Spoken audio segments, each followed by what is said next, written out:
నా friend wedding షాపింగ్కి చార్మినార్ వెళ్తున్నాము. అక్కడ ప్రిన్స్ మెజెస్టిక్ అని ఒక షోరూమ్ ఉంటే అక్కడికి వెళ్ళి అన్ని లెహంగాస్ చూస్తూ ఉన్నాము. చాలా మోడల్స్ చూపించారనమాట. మాకైతే ఒక లెహంగా నచ్చింది. ఏది తీసుకున్నామని చెప్పి వీడియో ఎండ్ లో చూపిస్తాను. తర్వాత బ్యాంగిల్స్ అని చెప్పి ఇంకా చాలా ఉంటాయి కదా పెళ్లికి, అవన్నీ షాప్ చేస్తూ ఉన్నాం అనమాట. పొద్దునంతా ఫుల్ ఎండలో షాపింగ్ చేసి ఇంకా ఇంటికి వచ్చేసరికి రాత్రి అయిపోయింది అనమాట. బాగా అలిసిపోయాను. ఇంకా అద్దంలో చూసుకుంటే నా ఫేస్ పొద్దున ఎలా ఉందో ఇప్పుడు కూడా అలాగే ఉంది. అన్ని గంటల సేపు ఎండలో తిరిగినా కూడా నా ఫేస్ అస్సలు ట్యాన్ అవ్వలేదన్నమాట. దీని సీక్రెట్ ఏంటో నేను చెప్తాను. అండ్ అంతకుముందు నా స్కిన్ చూసారా ఎంత డార్క్గా ఈవెన్గా మచ్చలుగా ఉండేది. దాని తర్వాత నుంచి నేను యూజ్ చేయడం స్టార్ట్ చేశాను.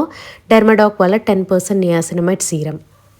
రోజు మార్నింగ్ ఈవినింగ్ 3 to 5 డ్రాప్స్ అయితే అప్లై చేసుకుంటూ ఉన్నాను. మన స్కిన్ లోపల దాకా వెళ్ళి చక్కగా మన స్కిన్ని బ్రైట్గా గ్లోయిగా ఉంచుతుంది. జస్ట్ ఒక 15-20 డేస్లోనే మనం ఫేస్లో డిఫరెన్స్ అయితే చూడొచ్చు. పర్పుల్లో అయితే ఇది అవైలబుల్ ఉంటుంది, మీరు కూడా చూడండి. ఫైనల్గా ఈ లెహంగా అయితే మేము తీసుకున్నాం.